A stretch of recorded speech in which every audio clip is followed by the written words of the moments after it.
Good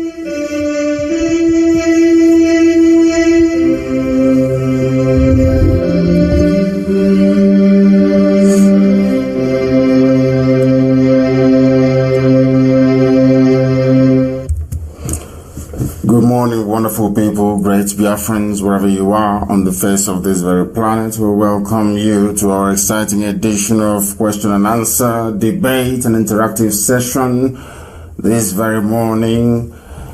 The day is the 7th day of August in the year of our Most High Elohim 2020, with the time now standing at precisely 5 minutes past 7 a.m. in the morning in the land of Biafra.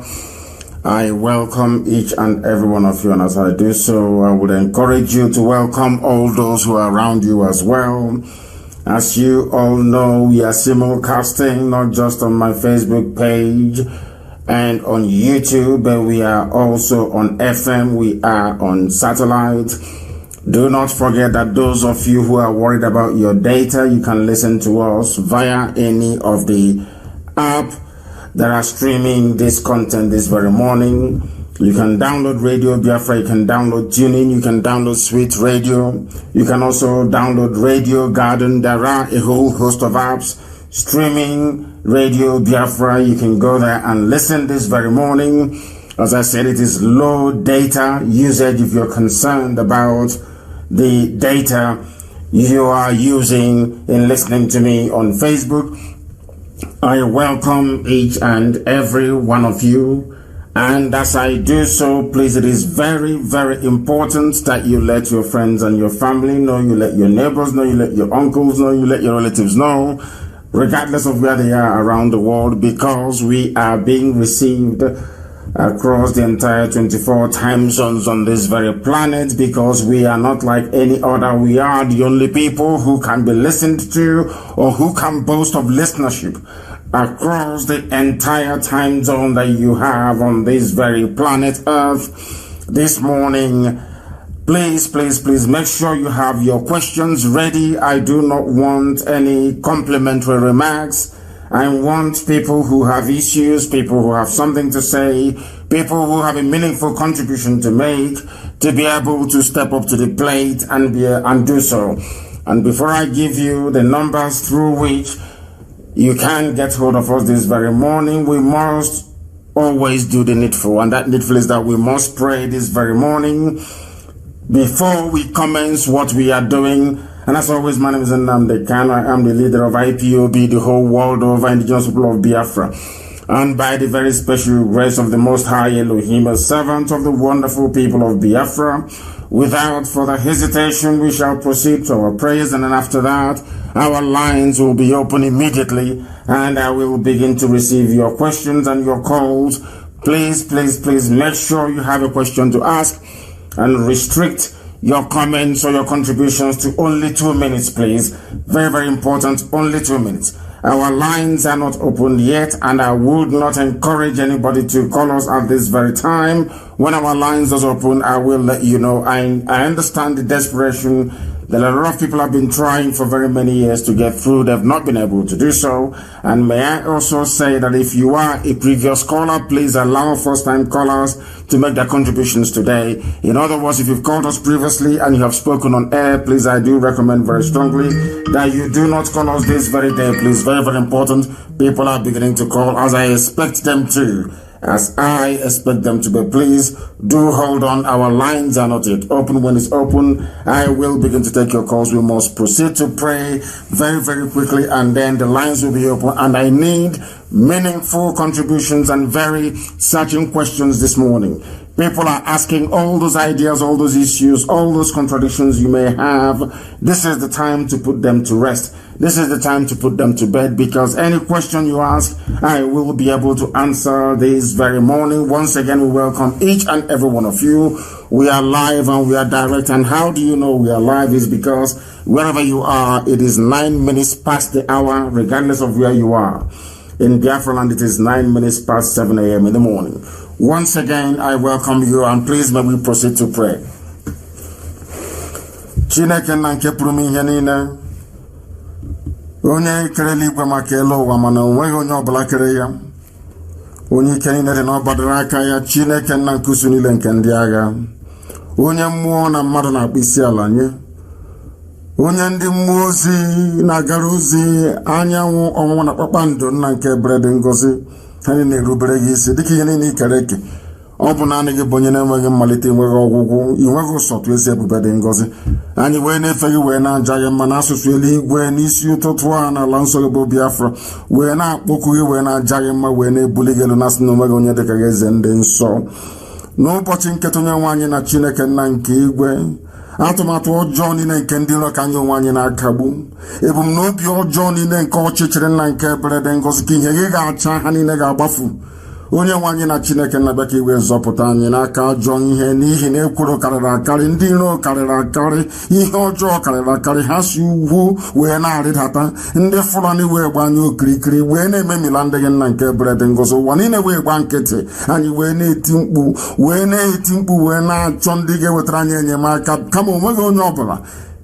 Ebumnobi anyị n'ụbọchị nketa na obi si ike anyị, onye nwe anyị na Chineke nna dị ngọzi, bụ na ọ bụ gị bụ onye anyị nwe, bụ onye anyị gbabaworo n'ime ya nna nke igwe, dịka isi wee zọpụta ndị Igbo ka ị ga-esi wee zọpụta ọgbọ nke ugbu a. Onye nwe anyị biko nụ mere anyị ebere ma nụrụ ekpere anyị, bịa ka iwe memila atụmatụ ọjọọ niile nke ndị iro, bịa ka iwe kagbuo ebumnobi ọjọọ ha niile, bịa ka iwe bulie anyị elu n'ọṅụ, wee nye anyị Biafra ọsịsọ n'ime afọ a ka anyị na-arịọ ya onye nwe anyị, ka ihere wee bụrụ nke ndị iro, ka ihe gị wee chi ya n'ime ndụ ụmụ mmadụ, ka ọ bụrụ na a ga-esite n'aka Biafra nna nke ebere dị ngọzi, dịka okwu ọgba ndụ gị si wee dị n'isi ndị na-ebu ndị ji onwe ntụkwasị obi, ka Biafra ga-eji wee nweta ihe. Onye nwe anyị nna nke bi n'igwe, biko na anyị wee na-arịọ gị ka iwe na n'ụtụtụ na nsọpụrụ na ịja mma, nara mbuli elu, nara ikpe isi ala, n'ihi na o ruru naanị gị ugbu a ma ruo mgbe niile ebi ebi ka anyị na-arịọ gị. Ise. We have prayed in the language of heaven, and we are going to go very speedily to our lines. But please, once again, I would recommend that most of you call us via Skype. It is very, very important that you call us via Skype, and it is IPOB2020@outlook.com. IPOB2020@outlook.com. The rest of the numbers are well advertised. I'm sure that most of you do have it. But as I proceed, I will go on to keep repeating them. Once again, I would recommend very strongly that you contact us via Skype, IPOB2020. On Skype, it is called IPOB Biafra @outlook.com. IPOB Biafra if you're looking for it. I do presume that we have a caller on the line. Is that correct? No, we don't. We've lost him. The caller on the line, can you hear me? You are the first caller today. Your name and where you're calling from. Sir. Good morning to you. Good morning. Yes. My name is Faith Ogana Adobe Biafra Queen. And where are you calling from? I'm calling from Italy, Genova. From Genoa in Italy. Thank you. Please go ahead. Yes, sir. I'm speaking to Jesus Christ of my time. Mazi Nnamdi Kanu, by the grace of Gidigbo, the only man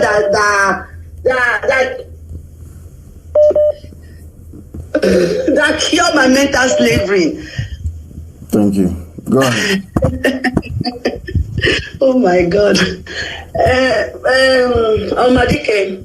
Yes, please. I would like to ask concerning the terrorists Al Qaeda and ISIS coming to Biafra land. Yes. These people that is coming to Biafra land. Please hold on a second, please. If I put you on hold, you stay where you are. I will come to you, please. I'm on a call, and then if you're on hold, please stay where you are. Please go ahead, please. Go ahead. So these people that is coming to Biafra land, I want to ask: is IPOB, are they going to fight this war, or this war has nothing to do with IPOB? Because I know that these people want to fight to Fulanize the people in Niger area. So I want to know if this fight has something to do with Biafrans, because what I understand is that we are going to fight for Biafra war, to restore Biafra. If anybody oppose us, or if anybody come to tell us that no, we can't go as indigenous people, we can't leave Nigeria, we must stay, then we can fight to get our land back. So I want to ask these people that is coming to our land now, are we going to fight them, or we are going to allow the people, the nigger people that is calling themselves South East, Southwest, to do the needful by themselves? This is my question, great one. Please, yes, your question is very, very important, very, very pertinent, very, very relevant. The simple answer is that we are going to do all we can to stop these hordes of the army of darkness from descending upon our land. It is something that we have been talking about for a very long time. I've been warning about this very looming catastrophe that is about to engulf us.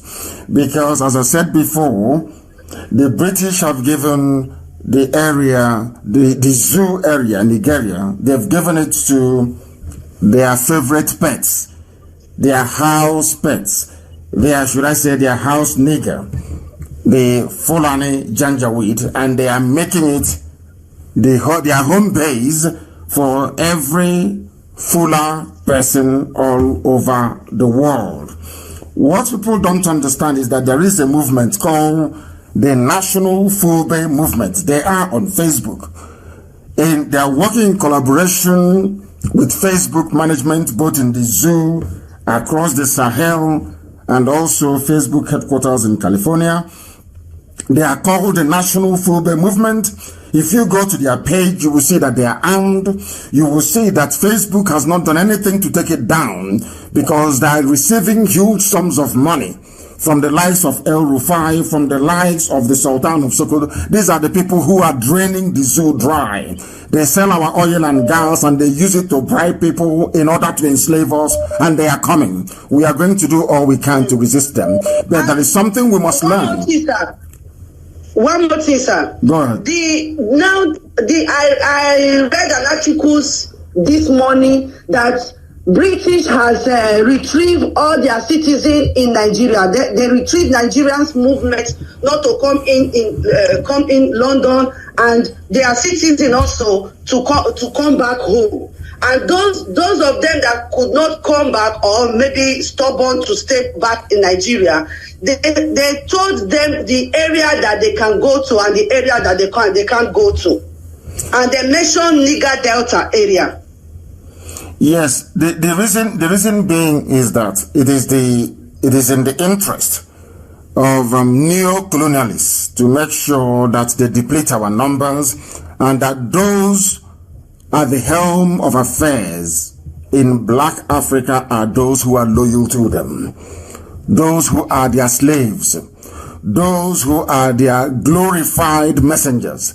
These are the people they want to occupy high offices, and that is why Africa remains poor and will remain impoverished until we do something about it.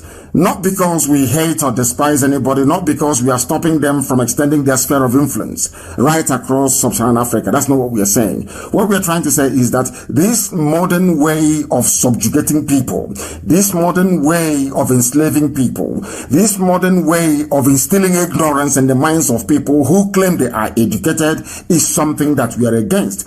Britain doesn't want anybody to visit the UK right now for the simple reason that they know something is about to happen. They don't want people who are there, because once you are in the UK and there is war going on, or there is this Fulanization or Islamization agenda in full swing, they know you're going to claim asylum, and they know they're not going to say no to you, because the place where you come from is a war zone. That is why they are restricting the number of people. Even Dubai have said no. UAE have said no to Nigerians, that they cannot come in. EU have said no to Nigerians. They cannot come in. And I'm sure that USA and Canada will follow suit very shortly, because they understand that a war is imminent. That once these Islamists, they are on the march, the zoo will be turned into a war zone. And everybody in Europe, in America, you are now entitled to claim asylum. After all, you cannot be sent back or deported back.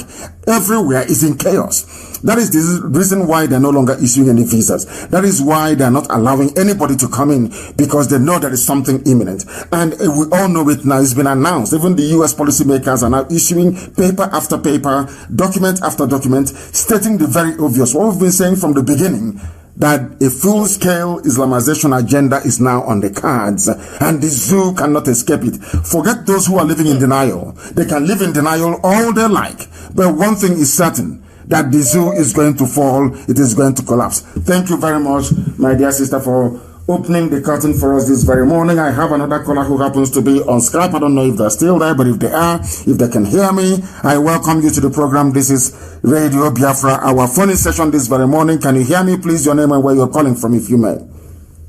Am I online, Mazi? Of course you are. The whole world is listening. Go ahead. All right. Oluchukwu Dike, Onye Nnewi from Nnewi, but I'm calling from Finland. You're calling from Finland, you said? Yes. Thank you. Go ahead, please. All right. I have 3 contributions to make, but I think I should limit it to one for today. And it is about your Twitter followership. So I have been following you on Twitter for the past month, and I have seen your followership number grow from 160-something thousand to I think about 170,000. And I wanted to talk about how we could grow it much more quickly. So take, for instance, the zoo annual budget is actually about 30-something billion euros or dollars, whatever. And I realized that our people in the diaspora, we actually are the people who keep the people in the zoo afloat financially, in the sense that according to real data, our people bring in at least between 20 and 30 billion euros into Nigeria each year. So how about if you can run a broadcast and tell our people in the diaspora that when they are moving money to their relatives and friends in Nigeria, why not tell them that if you want this help, if you want me to assist you with this sum, whatever problem you have, why not say to them, join the movement? Say, for example, you need help from me. That's what I do nowadays. If you tell me you have a problem in the zoo, I tell you, okay, you want me to assist you. Then I will explain to you that your poverty is actually not God-made, that it's thanks to your being a part of the zoo. So if you want help, join the movement that's going to liberate you. In exchange for joining Twitter and tweeting with our leader, I'm going to give you whatever help you're looking for. I think if our people can do it, because money is power, and as you know, money is useless in the hands of black people, but white people know how to weaponize their money and their resources. So if our people in the diaspora could stop gifting money to our impoverished friends and relatives in the zoo and say, I will help you, but this is the condition, it's the least you can do. Join the movement, or you have a smartphone, join Twitter, start retweeting. In exchange, if you want 100,000, 50,000, 20,000, then I will help you with it. If we can do it, if you can run a broadcast on this, I believe that we can do so much with the billions that we move into the zoo, because without those billions, actually, the zoo is going to turn into, I don't know, I have no word for it, but I have the belief that it's our money from the diaspora that keeps our people alive. When the zoo has the annual budget of 30-something billion, and our people are bringing in 20-something billion. So essentially, we are richer than the zoo itself. So our people need to weaponize their money and use it to support the movement. That's what I have to say for today. Thank you very much for that. And you are absolutely right. You are correct. That is something we don't understand. Without people in the diaspora, without our people in the diaspora, there will be no zoo. Without the amount of money, the help we are moving into our land, every place, right across the board, not just Biafrans, Oduduwa people, and some sprinkling of those from Middle Belt who are in the diaspora as well. Without all that money flowing in through MoneyGram, through Western Union, through all these other plethora of money remittance platforms, the zoo will not exist. It will collapse. That is something we don't understand. And we are going to make it absolutely essential and compulsory that if you need this help from people who are in the diaspora, you must also try and do something to alleviate the very mess that you're in. And as I have said repeatedly, if we flood social media, of course, we understand the restrictions, that Facebook is trying to place on us, and we are working very hard to develop alternative platforms, alternative social media platform through which we can continue to communicate freely, because obviously the Fulanis have bought over Facebook and they're doing all they can to promote Fulani violence and Janjaweedism against innocent populations. It is an accusation that I'm making because even before I came on air this morning, I had one of my posts removed. They wrote to me and said we are removing it because it is in breach of our community standard. And I'm asking them today, the same community standard that the Fulani Fulbe movement is not breaching. They are displaying weapons. You can see them there very clearly. Their page hasn't been brought down. But anytime we talk about freedom, anytime we talk about ways to move ourselves out of the crippling poverty and devastation that the zoo has come to represent, Facebook will come against us. What you're saying, my dear sister, is absolutely correct. If you want help from us, then you must be on Twitter. You must be on other social media platforms so we can continue seamlessly the propagation of this very gospel. Because if we come out of the mess from the zoo, then everybody will stand to benefit from it. Everybody will stand to benefit from it. As I have said, if you are a regular caller, please, I do recommend that you don't call us today. Please allow people who have not called before to try and contribute to what we are doing. Please, very, very important. And I repeat, it's IPOB 2020, IPOB 2020 at outlook.com if you want to join us on Skype. Very, very important. Please, I have a caller on the line. I don't know if that caller can hear me. The caller, can you hear me, please? The caller on the line, can you hear me? Yes, I can hear you, sir. And your name and where you're calling from, please? I'm calling from Indonesia. I'm from Imo State in Biafra land. Yes. And what is your name? My name is Mazi Nnamdi. Yes, please, go ahead. We are listening. From Indonesia, go ahead. Okay, sir. What I want to ask is, I know that for sure Biafra will come. Of course it will. But my question now is, in other developed countries, if you want to go and look for a job or apply for work, they won't look at your appearance, your dressing, your hairstyle. They will only look after your capability, your capacity. Yes. But in the zoo, it is not like that. Even when you have all the qualifications, they will still ask you for your experience. When you just came out from the university and you don't have any experience. So I want to be reassured that when Biafra come, those people in that kind of situation and those people that doesn't have the opportunity to go to school, but they have something to offer, but they don't have the platform, and those that have something to offer and they don't have the platform, what are their hope that when Biafra come, they are going to be recognized and given opportunity to develop and help the new nation? I want to know and be reassured. You don't need any reassurance. What we are saying is that we are trying to build a country that is not like any other in Africa, and joblessness will be a thing of the past, and it will be a level playing field. There are work that those without degree can also do. We are going to develop the 4 critical, or should I say essential areas of craft. There's something called craft. It is called woodwork. It is called stoneworks. It is called glassworks. And then, which other one is that? It is called, also, no, in fact, it is 3. Woodwork. No, yes. Is it 4 or 3? Woodwork, metalwork, stoneworks, and glassworks. It is 4. I repeat, woodwork, glassworks, metalwork, and stoneworks. Very, very essential. We are going to build houses with stones, with rocks, not with block, not the block you see every day. And those who are going to undertake those very critical and, should I say, essential work in terms of the overall architectural presentation of Biafra, most of them may not have degrees, but they will be meaningfully employed. We are going to have plumbers. We are going to have people who will work on our drainage system. They may not go to university, but they're going to be well paid. Some of them will receive more pay than those who are graduates, because that is the way it is. Everything will be driven by demand and supply, but nobody will be left behind. That I can assure you. The political economy phase of what we are going to accomplish in Biafra land will be so compelling that the rest of Africa will be forced to copy from us. Nobody will be unemployed as it used to be in the past. In our land, many years ago, before the white man came, there was no unemployment. Everybody had something they were doing. Nobody, that's why we never had any beggars.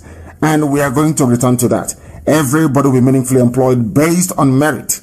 Nobody is going to get any comparative advantage over the other because of their status, their position, or who they know. Everything will be a level playing field. That I can assure you. The same way I don't allow or encourage the building of any cabal within IPOB is how Biafra land is going to be. There will be no cabal, no old boys network. Everything is going to work the way it's supposed to be, which is if you merit something, then you will occupy that very position. Thank you very much for calling. Thank you very much. We have another caller on the line, if I'm not mistaken. This very caller, can you hear me? We are live and we are direct and the whole world is listening. Give us your name and where you're calling from, please, if you may. Can you hear me? No, you cannot hear us. Your line is not stable. You cannot hear us. We are now going to the line to see who else is there. The caller on Skype, can you hear me? Good morning, sir. Good morning. Your system is not turned down and I cannot listen to you. If your system is noisy, if I can hear any background noise, if I can hear my voice on the background, then I cannot take your call. I've warned many times. If you're calling, you must step away from your listening device. Once you're close to your listening device, I cannot and will not, in all sincerity, be able to take your call. We have a caller on the line. This caller, can you hear me? Your name and where you are, please. Hello, our Lion King. Thank you very much. Good morning, sir. Good morning to you. Your name and where you're calling from, if you may. My name is Chukwuemeka. I'm from Anam. My name is Nomambala. I'm calling from India. From India, please go ahead. Our Lion King, I have three things to say. One is to tell the whole Biafra the dream I had 2 months ago. Second is to ask you why our people are not speaking our language. Biafrans are not speaking their native language, just like others, like Oduduwa and Fulani, Hausa and Fulani. Second is to tell our people the things you are talking about the Fulani taking our land. So let me start from my dream. Can you hear me, our Lion King? Yes, I can hear you very well. Please cut out, leave the dream alone and ask your question, please. The dream, you can inbox me, you can leave me a voice note and I will listen to it. Just go straight to your question. Leave out the dream, just tell us you ask your question. That is what people want to hear. People wish to be educated about what we are doing. So ask your question and I'll be able to answer it. Leave the dream, you can send that to me on a private inbox or voice note at some time in the future. Please go ahead. Your question, please. Sir. Why is it that our people are ashamed of speaking our native languages? But Yorubas and our Hausas, they speak their native languages. I don't think that is the case, because if you ask all those people, they will also tell you. If you ask our Oduduwa friends, they will tell you that the various ethnic groups in Biafra land, especially the Igbos, are fond of always speaking their language, even when they are in front of people. The thing is that we have stopped developing. You are right in a way, because we have stopped adding new words. What people don't understand is that in every language around the world, especially the languages that I would say are advanced, those that are being studied, There are new words being added to the Oxford English Dictionary almost every year. New words are being created. English is very virulent. It is very strong. It is growing. The same thing with French. The same thing with Russian and all other major languages around the world. The problem that we have is that there was a demonization of our language during colonialism. It was part of the plan to make you feel inferior, part of the plan to make you feel that everything you have, everything you are is awful. It's just like bleaching cream that people put on their skin. That is the way it is. When we were attending school, kindergarten, it was called in those days, and primary school, if you speak Igbo language, you'll be flogged. If you speak Igbo language, you will be disciplined. I remember at Government College Omaha, if you speak Igbo language, people will look at you funny. You'll be laughed at. In fact, you'll be disciplined as a matter of fact. So we are made to feel ashamed of our language. And growing up, you grow up with that mentality that when you speak your language, that is, in fact, that your language is something to be ashamed of. But unfortunately, should I say fortunately, for the Yorubas, for instance, the Yoruba language never went out of fashion. They felt very comfortable with it. But whereas where we come from, we are told that speaking our native language is very, very horrible. But one thing I can assure you is this. In our new Biafra, the lingua franca for the first 20-25 years is going to be English language. And then after that, an indigenous language will be developed, encompassing every dialect, every tongue we have in Biafra land. It is as simple as that. That's what we are going to do. And as you well know, I have granted interviews on many occasions speaking our native language. And I spoke it without adding one word of English.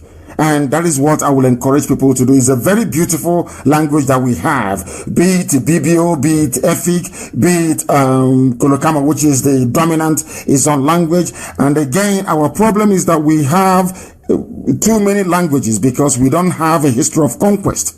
The reason why sometimes you have let's say in the British Isles, you have English dominating in the British Isles is because England went and conquered, not would I say conquer, but over many years, they dominated Scotland, they dominated Wales and the Irish. So English became very dominant. You know, if you go to Europe where such, dominance was not allowed, you have a French language, you have Flemish language spoken in Belgium, you have, the Germans, you have the Dutch language, you have even the Dutch, which is what is spoken in Holland. You have all these different languages. The thing is that you have to be proud of your language. And the way to be proud of it is that teachers should be able to teach it, people should be allowed to speak it, and mind you, in Biafra land, in this new Biafra, we are going to have a confederation, which means even within Biafra land, you're going to have the Igbo nation in Biafra land. You are going to have the BBO nation in Biafra land. You're going to have the Efik nation in Biafra land. You're even going to have the Ugoja, Ejiagan people in Biafra. It's going to be a nation. Even Isoko will be a nation in Biafra land. Urobo will be a nation in Biafra land. Ishekiri will be a nation in Biafra land. And the land of Idu Igodomigodo will be a nation in Biafra land. And they are going to make their own laws in their own local language. So we are going to have some kind of revival. Our language is going to come back. That I can assure you. What we are suffering now is the devastating effect of colonialism and neo-colonialism. But with the coming of Biafra, we're going to sweep all that away. A very, very intelligent question you asked, and thank you very much for that. Once again, we are live and we are directing. Most of our calls we are taking via Skype. This very morning, we are taking it via Skype. And we want people to know that you can call us on Skype and we'll take a call. Please, your name and where you're calling from, please. No, your line is not strong enough. It is not strong enough. Unfortunately, your line is not strong enough. So we are unable to take your call because your line is not strong enough. This other caller on the line, can you hear me, please? Can you hear me? No. I can hear a noise on the background. I will not take your call. The caller on the line, can you hear me? No.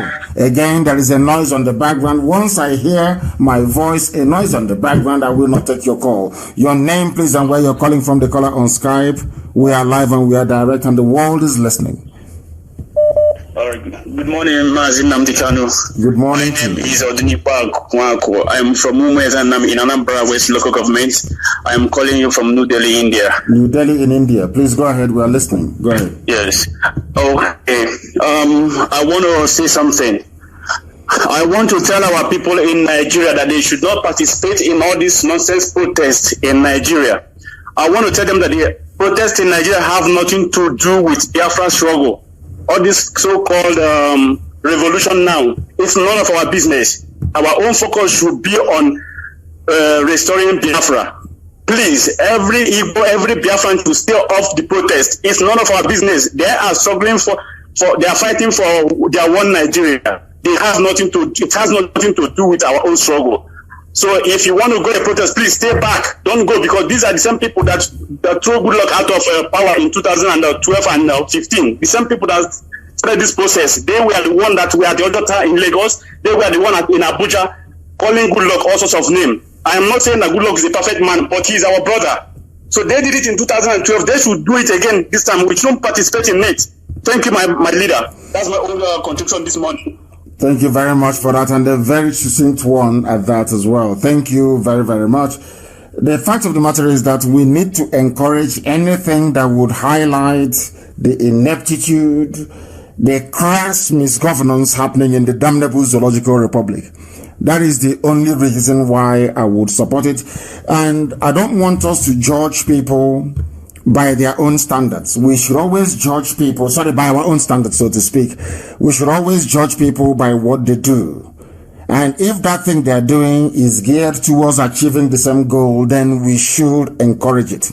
What I would like to say is that if there is any civil disobedience, if there is anything geared towards highlighting the very deplorable state of the zoo, if there are things that people are doing that will bring to the fore or to global attention the misgovernance, the corruption and the evil happening in the zoo, then we must encourage it. That is the only reason why we must support it. I know that some of them were against us when we were protesting. I know that some of them even encouraged or sided with the zoo to come down very heavily upon us the time we took it up, because we see things in advance that people cannot see. We knew that this very project called Zoo Nigeria is not going to work, and we did something about it. Now they have woken from their slumber. So we say good morning to them. We are not going to say we would not engage with them, of course not, because they are doing something also very vital to try to highlight the mess that the zoo is in. Very, very important, of course. Thank you very, very much. Thank you very much, my dear brother, for that. Very, very encouraging. I have a caller again who happens to be on Skype. Can you hear me, please? Your name and where you're calling from? Yeah, my name is Okuchuku. I'm calling from Federal Capital Territory, Zoo, Nigeria. You're calling from the Zoological Republic. Please go ahead. Yes, in capital letters. Yes. Yeah, I want to thank you for your good work you have been doing all this while. I pray that God will strengthen you and empower you. Yes, sir. Yeah. The second addition is this, based on the language, this Igbo language we all face. Not just Igbo language, there are many languages within Biafra. Listen. Can you hear? I can hear you, yes. I want you to listen to me. There are many languages in Biafra land, not just Igbo language. We have other languages as well. And we must recognize that. Very, very important, please. Go ahead. Yeah, hello? Yes, go ahead.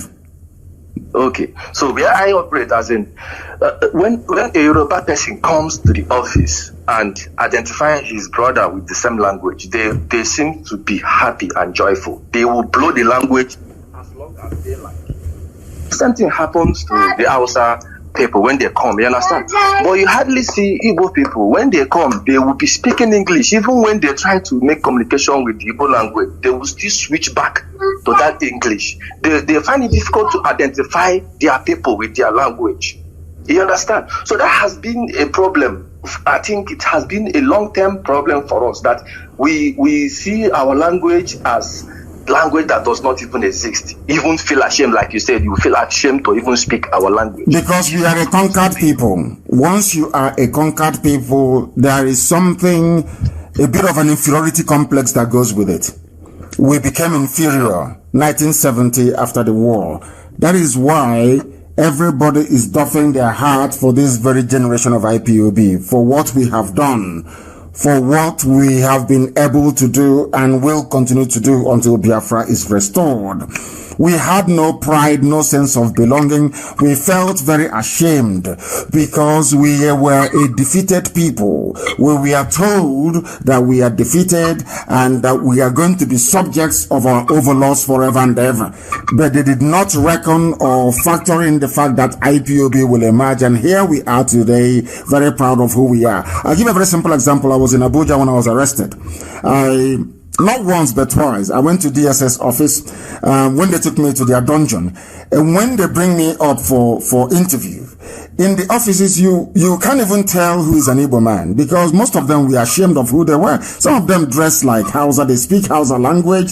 In fact, if you speak Igbo to them, they will tell you they don't understand what you're saying. It is that defeatist mentality. These are a people who are defeated. They are struggling to survive. They are looking for ways to feed their families. Their overriding priority is how they and themselves, their children, can survive, not about our collective well-being as a people. That was what happened. But thankfully we have now changed that very narrative. Thankfully we are now very proud of who we are. And as I said, as soon as Biafra is restored, fluency in our language will become very compulsory. In fact, if you're not fluent in our language, then you will find it very, very difficult to advance in any field or any endeavor of your choice. Very, very important, because, as I said, the lingua franca will be our local language wherever we are domiciled. Overall, the overarching language will be English, for the benefit of those who may have difficulties crossing from one language over to the other. But in Igbo land itself, as I expect it to be in Efik and in Ibibio, the main local language, the main lingua franca for that nation will be the dominant dialect of those people. So we are bringing everything back. That is why we are doing what we are doing, because we want to make things right for our people. Thank you very much for calling. Thank you very, very much, my dear brother. We are live and we are direct and the whole world is listening. The caller on Skype, can you hear me? Give us your name and where you are, please. Good morning. Good morning to you. From Padova, Italy here. Padova in Italy, please go ahead. Yes, Mazi, thank you so much for the work you are doing for us, and Biafrans are very grateful to you and to Chukwukika Biama for bringing you up at this right moment, because without you by this time, we don't know where we would be by now. Maybe we will run into this useless analysis that they published the other nonsense talk the other day, thinking that they will be the savior by now, not knowing that we are running into their hand for we to be fried into the frying pan with a boiling oil. Of course. So, Mazi, I want to contribute on one thing about the way a black man reasons. Mazi, we could recall back. I don't know if it was Jubril that said this word, or maybe the late Muhammad Buhari that said it. That this Boko Haram, this Islamic jihadi terrorists, that these people are foreigners. Okay, you say that these people are foreigners, but you are graduating foreigners into, and they are recruiting them into the national security, like the army, the police force, the navy, the DSS, the EFCC. I mean, Nigerians. These people that call themselves Nigerian, like the black people? What is really their problem? They told them that these people are foreigners killing you, and these foreigners are being recruited into the armies and being sent into their local villages to act as if they are protecting you. The same thing that they are saying that the Al-Qaeda and ISIS are trying to come down to the southern part of the zoo, which is Biafra land. Who are the people? Okay, now, as they are saying that they are coming down, and we are hoping that these people will be coming down. No, their foot soldiers who has been recruited into the army and police, they will send them down to act as if they are coming to keep peace and order in that southern part. But I have said this before, and I will say it again, and I want you to listen very carefully, and also our people all over the world. The people you call Nigeria Army and Nigeria Police, these are the protection squad for the terrorists. That is something that people don't understand. You started by alluding to the very defective way of reasoning of a black man, and I concur entirely and totally with you. I agree with you. That's what we've been preaching from day one. There is something fundamentally wrong with the way a black brain processes information. And that very problem is evident in our day-to-day environment. It is evident in the way we live. It is evident in the fact that we are not able to imbibe or inculcate new ways of doing things. Other people are moving forward. Yeah, I'm sure in some places, even in Africa, people are still building mud houses. Do you understand? Despite the availability of raw materials that will enable you to make modern, livable construction, if you understand what I mean, there is something, as soon as black people understand this, that the way they process information is flawed, the better for everybody. And I don't want to subscribe to the view that black people are by nature very inferior. But one thing I tend to find is that the way we reason makes us inferior to every other race. Even Joe Biden said it. I think he made a slip in the comment he was making yesterday. In fact, he even came out to say that Hispanics are more diverse than African American populations in America. The problem is that we don't reason. Reasoning is not one of our strongest points. And I put it to you, one minute they say the fighters are foreigners. The next minute they say, oh, they are our misguided brothers. Nobody actually knows which is which. And every blessed day, you have people wake up from sleep. They go to work, they come back, knowing, in fact, some of them don't even know who they are fighting. Are you fighting foreigners, or are you fighting disgruntled elements, Fulani reactionaries? Who are you fighting? The El Rufai is giving money to people he called Fulanis from outside, coming to southern Kaduna to come and kill people, and the people go on with their daily lives as if things are normal. When I sit back and I look at, if you sit back, detach yourself from the zoo and look at what is happening in the zoo, the way people reason, the way people behave, believe you me, if I am a white person, I'll be racist towards black people. Because of the way we reason. There is something wrong with us. Now, who are you fighting? Now, why is it, I keep asking this question, why is it that the army finds it so easy to go and attack protesters, to kill them, to jail them? But there are bandits. Nobody's sending them to jail. Nobody is fighting them. Nobody's confronting them. On one hand, you're saying we don't have soldiers to fight Boko Haram. We've done our best. We don't have soldiers to go and protect the communities in southern Kaduna. But you have soldiers to go and disrupt protesters. You have soldiers who can go and kill and shoot and man checkpoints where none is needed. So you are right. There is something, and we will keep trying every blessed day until a black man changes the way he reasons. Because if we cannot, believe you me, if we cannot get into the brain of black people and reset it to reason critically and properly, we are not going anywhere. We can have 100 Biafras all over the world, nothing will happen. We can create Biafra from now till the kingdom come, nothing will happen. Now I'll give you a very simple example. You have somebody who, of course, I know that some of them were fathered by Fulani people during, during and after the war. But what I'm trying to say is that you have people. Somebody mentioned Ohaneze a short while ago. I don't want to dwell on it. But here you have people who come out to say in the open, we are fighting for the survival of our people, that we are living in very critical and dangerous times. That is what comes out of their mouth. And we are doing all we can to fix it. And you say to them, go and do this to prove that you are serious about what you're saying beyond mere words and mere rhetoric. They cannot do it. They are more interested in scoring cheap points to say, oh, you came to us, we didn't come to you. Something so childish, so meaningless, so inconsequential. Now you begin to wonder, if these people are the type of people you refer to as elders, then I wonder what the youths will be like.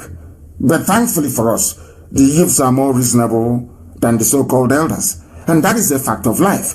They know that the zoo has never worked. They know that still on the way that black people reasons, this time around our own people, they know that Buhari, the dead Buhari, took over power in 1983 through a coup d'etat because they knew that Ekwema was going to succeed Shagari. Everybody knows that. But the same people, they'll be shouting, Igbo president, Igbo presidency. As if that Ekweme, who also fought to bring Abacha down, did not go to contest. It was the same Igbo people that came out and campaigned against Ekweme. Ojus Okalu was one of them. Ojus Okalu came out in Jos and campaigned against Ekweme, his own brother, from going forward. Nobody came out and campaigned against Ekweme from going forward. But these are the same people that will come back to you and tell you that it's our turn, we must be president. But when your brother came out to become president, you campaigned against him. So when I look at all these contradictions and the way that a black person reasons and processes information, I become very, very concerned. That is why we are teaching, that's why we are lecturing, that is why we are educating, that is why we are tutoring our people to make them reason differently from black people. If you reason like a typical black man, your life will end up in failure and as a very miserable experience. Let us go to the line again. Thank you very much for your call. I enjoyed it. Thank you very, very much. We are live and we are direct and the whole world is listening, of course. Who wouldn't listen to Radio Biafra? We are live and every human being wants to grow in reasoning, and by listening to us, you will reason like a human being. The call on the line, can you hear me? Your name and where you're calling from, please. Okay, my name is Madabuchiku. I'm calling from Philippines. From Philippines, can you speak up? Go close to your microphone, please, and speak up. Madabuchi from Philippines, okay. We are hearing you. Please go ahead. Yes, sir. Before I start, I want to say thank you. Why is your line fading? Why is it fading and coming? It fades and then it comes. Is anything happening in the Philippines? Why is it fading and coming? Can you hear me clearly now? No, it fades and it comes. It fades and it comes. I need it to be very, very constant. I need it to be consistent. That way we can hear you. Can you hear me? Yeah, I can hear you loud and clear. Now go ahead. Okay, let me start by saying there is a saying, right? No, it is not working. Please, it is not working. The caller on the line, can you hear me? Yes, good morning, sir. Good morning to you. Please, your name and where you're calling us from? Yeah, my name is Eruga Mechi Timothy. I'm from Eziama Ubakala Ubahe. Umaya province of Biafra land. Yes. I'm here. I'm a coordinator here in the city of Barcelona. In Barcelona. The coordinators. Yes, please go ahead. Yeah, I've been wanting to get close to you. I've been trying to reach you. I don't have a question.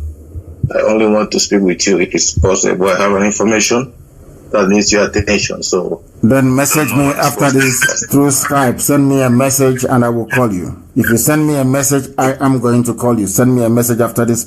Say I called and I have something to tell you and I will call you back. I do call people back. When they call me and leave a message, I do return most of the calls, I can assure you. And I do that personally. I don't get my secretary to do it or any of my PAs. I do it myself. So I will call you back. Try and send me a message, my dear brother. Thank you very much. Good to hear somebody from Obakala. These are our people. The same place that I come from, because after Ibeku, you have Olokoro or Ibeji, as the case may be, which is Odomohe, and then you have Obakala. The same people, wonderful, wonderful people from Obakala, very good people. Thank you very much for calling. We are live and we are direct. We have another caller on the line. This caller, can you hear me? Your name and where you're calling from, please. Hello? Yes, please, your name and where you're calling from. I'm talking to you. Yes, go ahead. Good morning. My name is Mr. Okere Chino, so my leader. Where are you calling from? I'm calling you from the great Biafra land of Imo State. Thank you very much. Please go ahead. I really would, first of all, love to commend the courageous, your doggedness, and the zeal,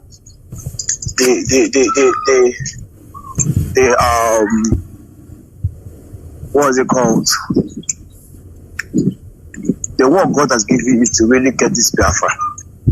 All of us will get it, not just me. I can't get Biafra alone. All of us will get it. All of us working together in IPOB. Our leader, and we all look up to you.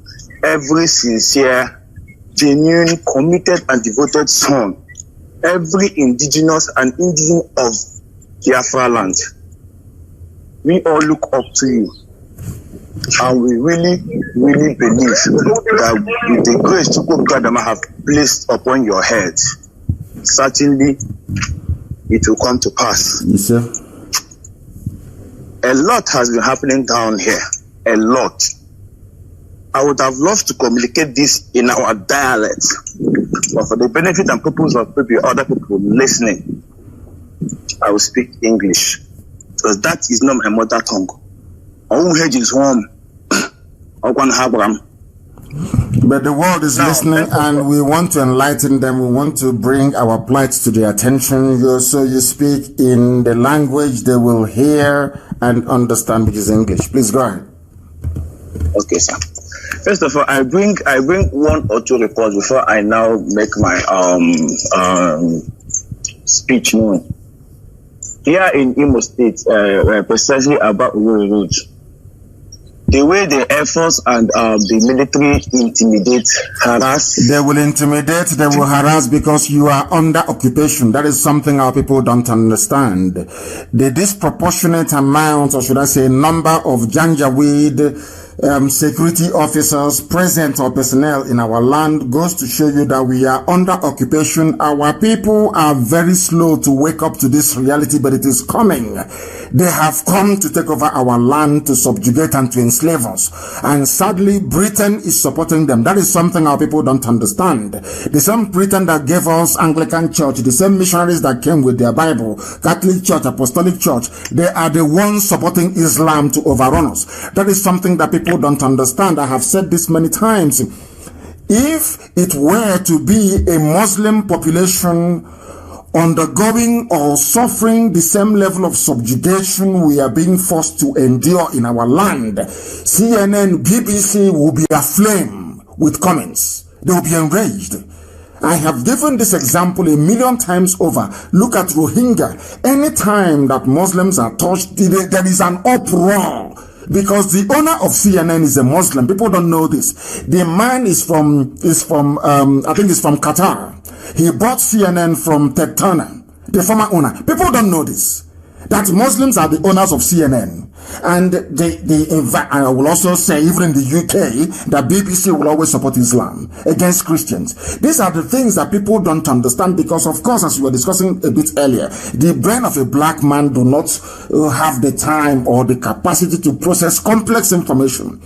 Anytime you see a checkpoint, a roadblock, go there, you will see that these are people, they are paving the way for the jihadists who are coming. They are coming to take over our land. It's not a question of if, it's only a question of when. And if we are thinking, only an idiot will think that UK will rise up and say something, that the British government will rise up and say, oh, what is happening in Nigeria is not good. The killing of innocent people, they will never say it. Because it is in their interest to make sure, that is the agreement they did with the Fulanis before they handed over power in 1960. Are you going to be loyal to us? Fulani said yes. Are you going to be our slave? Are you going to be our house nigger? They said yes. And that is exactly what they are doing. Because I keep saying this, there is nowhere else on this earth that the level of insecurity that people are witnessing in the damnable Zoological Republic will be occurring, and you will not hear the UN say something about it. These are the things that people don't understand.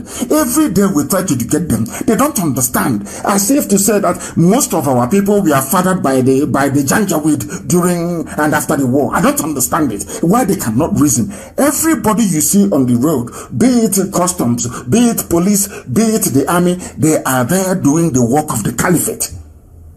That is what they're doing. There is nothing anybody can do about it. Unless you join IPOB, unless you join this very movement and do all that you can to enable us to stop this level of garbage that is going on in our land.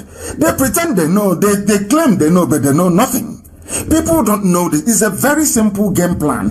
If you are a student of history, and I would recommend, even if you're not, go and start studying history. Look at the history of Islamic conquest. And I ask you once again, why is it that, ask yourself this question, why is it that Facebook allowed Fulani people to open up a page on their platform displaying guns and listing out all the countries where they're going to take over? And Facebook allowed them to succeed, or should I say, allowed them to continue to do what they're doing. These are the things that people don't understand. There is something wrong with the way a black man reasons. Something even worse with the way a southern people that live in the south of the zoo, the way we reason. The caller on the phone, can you hear me? Can you pick my call? I've taken your call. Your name and where you are, please. Millions are calling. Go ahead.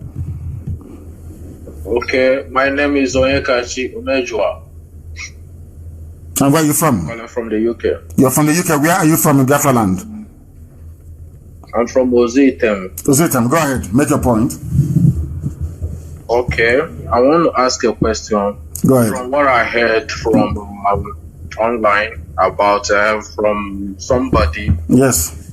He said, I wouldn't like to mention them. He said he formed IPOB, then you did a mutiny and take over IPOB from him.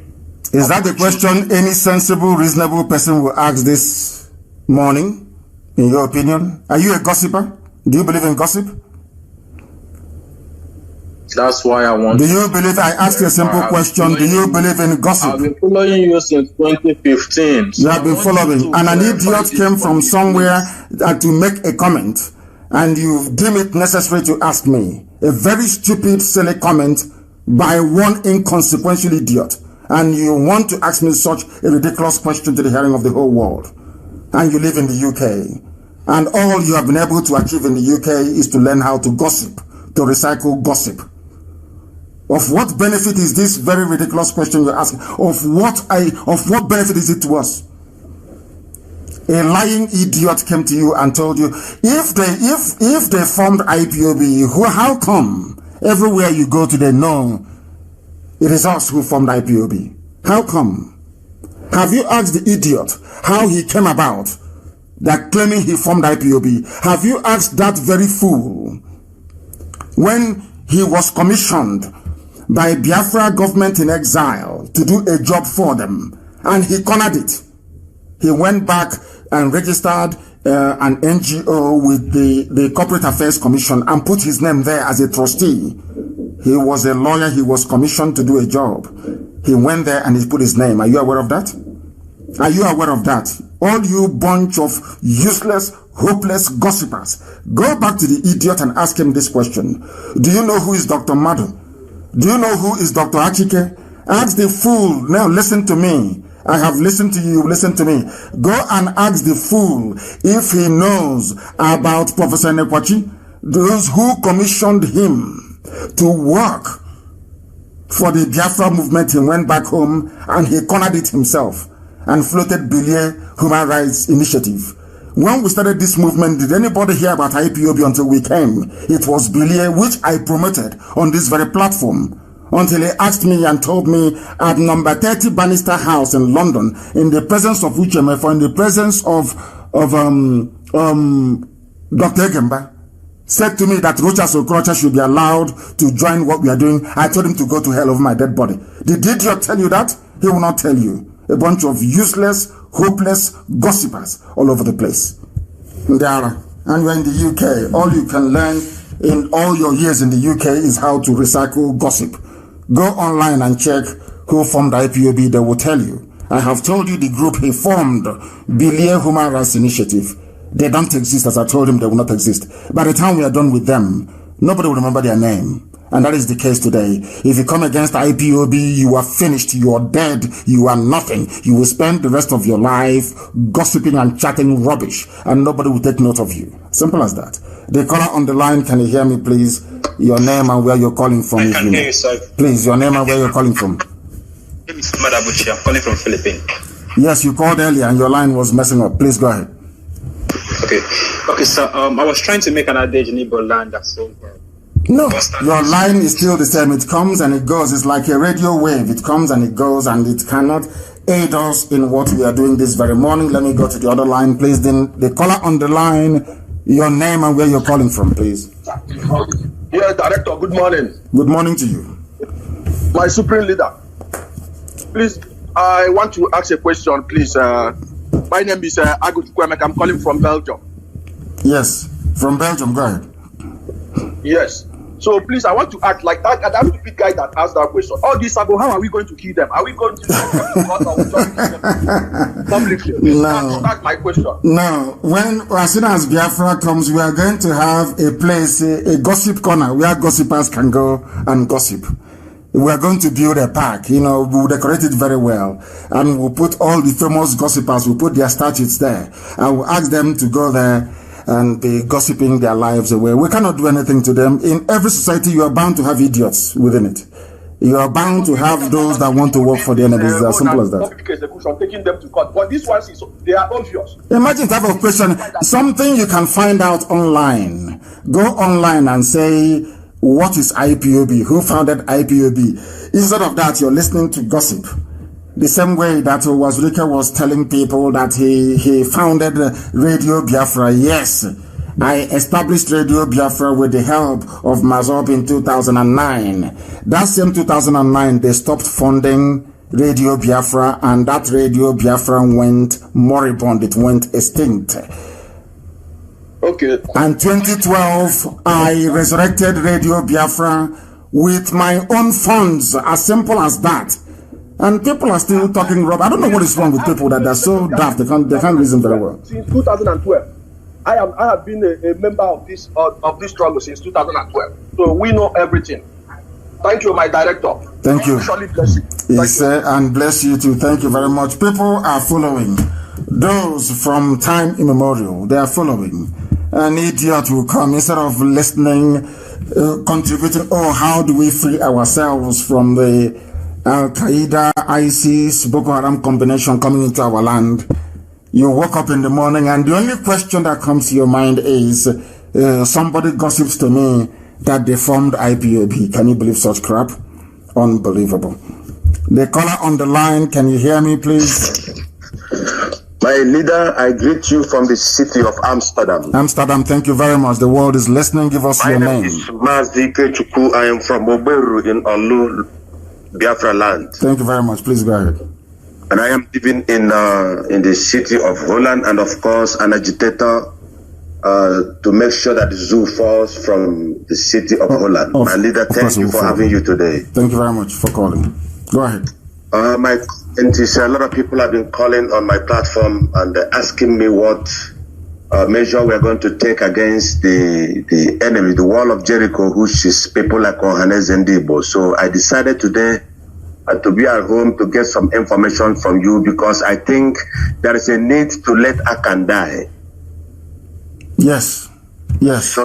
So that we can move forward. You remember, my leader, I just want to say faster, there is a time when the wall of Jericho becomes a problem to the people to move, and the wall of Jericho has to be brought down for us to move forward. And I think you have held us for a long time, and I think our cleansing has to start from the home. So this is what I want to hear from you, what you think about the Ohanes and Ndibo, so that we can take tremendous action. I think it is better to deal with household enemy so that we can know where we are going to. My leader, I'm listening to you for the answer. Thank you very much. We are not going to touch them. We pray for them to repent. That's all. And I thought they had repented.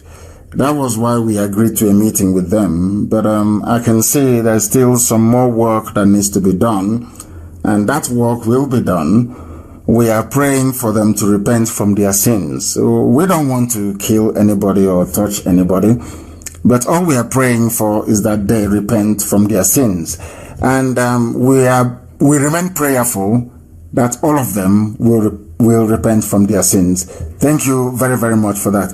We have a caller on the line. This caller, can you hear me? Your name and where you're calling from, please. My leader, good morning. Good morning to you. Hello? Yes, I can hear you. Go ahead. I greet you, my leader. My name is Prince Sunday Namani. And where are you calling from? From Kano. Namani, where are you calling from? I am calling you from United Arab Emirates. UAE. Thank you very much. Please go ahead. Yeah. My leader, first of all, it's a great privilege for me speaking to you direct here. I must honor that. Thank you so much, my leader. Thank you. My leader, please, I have 3 things to say. 1, 2 is a question. Then why the other one is a contribution of what you said last time. My first question is this: as in Biafra land, I can understand that we have a lot of different tribes and different languages. Yes. I want to know: are we going to have a general language that it must be composed that everybody will learn? Because if I may say, in Ghana, let me use Ghana as an example. I stand to be corrected if not so. There's a tribe and the different languages in Ghana. But in Ghana, there's a language, general language that they can speak. Everybody, a foreigner will not know. But as long as you're a Ghanaian, you understand what they're saying. So are we going to have a general language that will buy the whole Biafran? Even in school, it will be taught in our schools. That is number 1 question. And the answer to that is yes. The answer to that is yes. There's going to be a lingua franca developed. But remember that Biafra land will be a confederation. And those confederating units will also have the right to secede, to leave Biafra should they wish to do so. Because we're not going to nobody's holding anybody hostage or prisoner. If tomorrow morning Izon wants to be free and want to have their own independence, all well and good, we will all attend and celebrate and drink and dance and eat with them. That's how it's going to be. The same way it is in our villages. When your village divides and want to be autonomous from from yourselves, then everybody is happy. We go, we celebrate, we have fun. It's as simple as that. So if we have a Biafra that after 25 years remains intact and nobody wants to leave, then a lingua franca will be worked upon and developed that every child will then have to study in school. That becomes the lingua franca, and that lingua franca will contain traces or elements of every indigenous dialect and language we have in Biafra land. It will not be one dominant language. It will have to, incorporate or encompass each and every language we have in Biafra land. It's as simple as that. And that will be done. But say we have a Biafra and after 20-25 years people want to be on their own, then people will now have, let's say for instance in Igbo nation, the lingua franca will be Igbo. In Shekiri nation, the lingua franca will be Shekiri language. In Urobo there's something, in Isoko there's something. Should they wish to go their separate ways? But if we remain as one Biafra, then a lingua franca that will encompass everybody will become very, very necessary and absolutely critical and vital that we develop and disseminate it. Yes. Okay, sir. My second question is this, my leader. I want to know. I won't say that when Biafra comes, because we are not going to wait when Biafra comes. In case if we are to march tomorrow, what will be the fate of those saboteurs? Because if not because of that Chukwuka is with us, believe me, these people can do anything possible to stop this struggle. So, what will be the fate of them in case of tomorrow if we are to march? Anybody, listen. Allow them to leave them if we are to march tomorrow. Listen very carefully to what I'm saying. Listen to what I'm saying, and I will say it this once. If we commence our march and any idiot stands in our way or does what Obabiaseka did, they will be killed.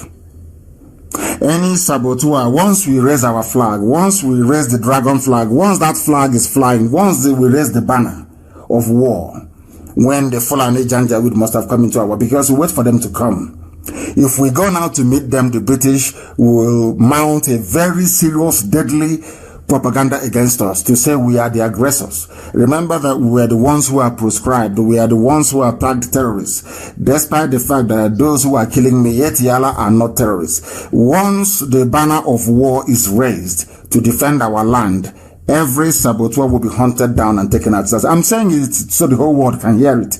After all, Americans did the same thing.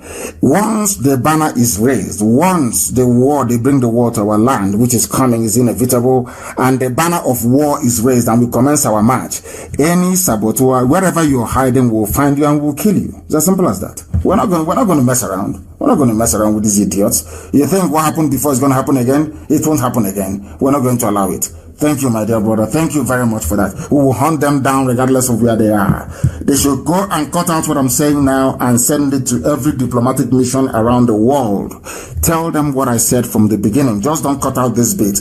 Once that very flag is raised and we commence our march, every saboteur, wherever you are, you'll be taken out. It's as simple as that. It doesn't matter. Let your sympathizers start crying for you from now, because you will not be alive to see the coming of Biafra. That I can assure you, unless they repent, regardless of who you are. Once our enemies are on our doorstep and we begin to respond, I'm very sorry to say we are going to fight a reactive war, not proactive war, because we have to wait for them to come, and they will come. It's natural. Fulani will always come to try and take over people's land. That is what they do, and then we are going to stop them. Every sabo from then onwards becomes a fair game. I thought I had a caller on the line. This caller, can you hear me? No, but I picked your call. You are not able to say anything. The caller on Skype, can you hear me? I have heard my voice on the background. Once I pick your call and I hear your voice on the background, I can no longer speak to you. I have a caller on the line. This caller, can you hear me? Your name and where you are, please. Hello, my leader. This is Samuel. I am calling from Texas. From Texas. Samuel, who? Do you have a surname? My name is Samuel. I am from Imo State, but I am calling from Texas. Samuel, what is your father's name? Are you afraid to say your father's name so that we can know who you are? My father's name is Ogoji, my leader. Thank you very much. Calling from USA. Please go ahead. We are all listening attentively. Go ahead. Yeah, my leader. I want to commend you for the work you are doing. The reason why our people have not been overrun by the Fulani Janjaweed is because you are there and IPOB is there. If anything happens to you, if anything happens to IPOB, our people is completely finished. So we are continuing praying for you morning, afternoon, and night for God to continue protect you and to guide you, because without you, our people is completely finished. My leader, I want to commend you for the work that you are doing. May Chukwokike Abiyama continue to bless and protect you for us. He said, and bless you too. And I want to make this very clear. They know that. The Fulanis know that. If you ask them who they're afraid of, they'll tell us Nnamdi Kanu and his IPO. That's where they put it. And his IPOB.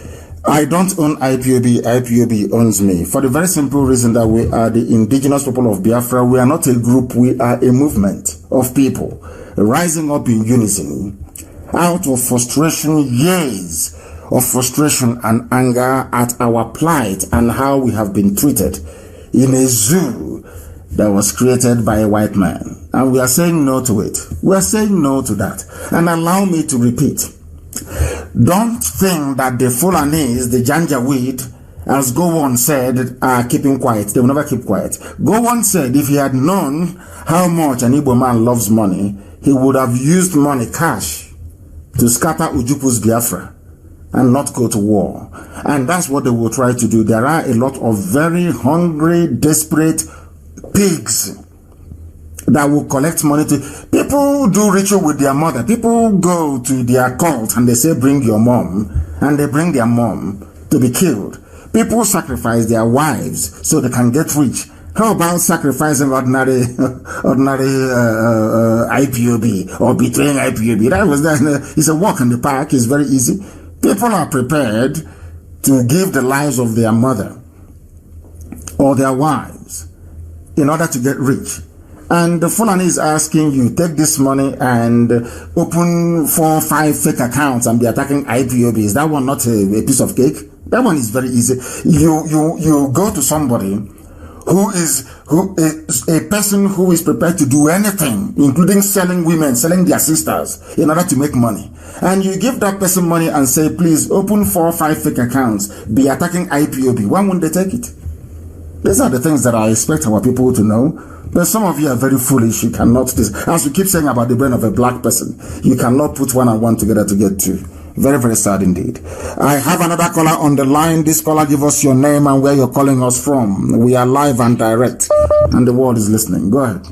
My leader, good morning. Good morning to you, my dear brother. Please, go ahead.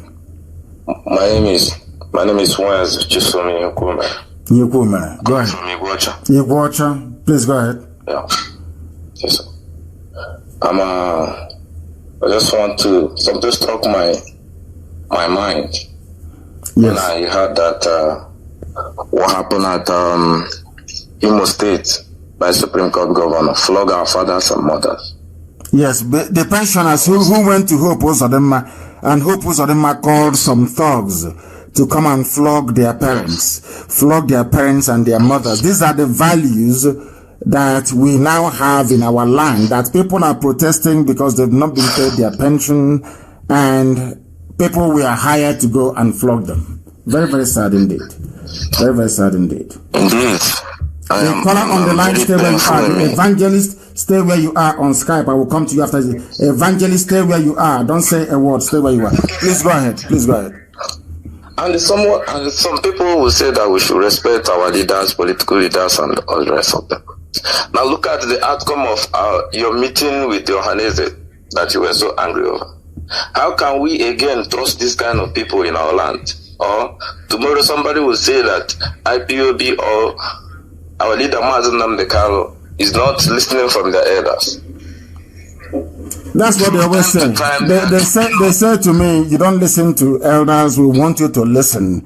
And people called me and pleaded and said, you must listen. We do it for us. And I did it for them because of them. Now, I didn't want to do it. I did it because of a few people. I mentioned their names. They kept calling. These are people that I respect. I have so much regard and respect for. So I said, because of them, because of these people, I will listen. And I listened.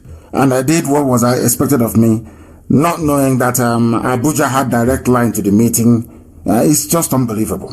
That the best thing for them to do is to try to disparage, to try to reduce, to try to diminish IPOB. That was their game plan. And I kept asking myself, if you diminish IPOB, who is going to fight when the Fulanis come? They're going to come. It's only a matter of time. Very short. In fact, they're even in our villages already. Who is going to fight? It's some IPOB who's going to, it's some IPOB you expect to fight. And that same IPOB you want to sell down the barrel, even before the first shot has been fired in anger. You want to sell down the drain. That is the way they are. And when I say I don't want to deal with them, people don't understand. Anytime I rise up and I say that somebody has a problem, that go and check it left and right, go round the corner, eventually you come to my position that that person has a very serious problem. Please go ahead. Exactly. On no account, on my own opinion, Mazi, these people should not be called to us meeting again. You should not attend to them again. You should not listen to them again, because this had been their last time and their last chance. The grace has been given to them all this while, because we cannot be doing. Very sad. It will not continue again.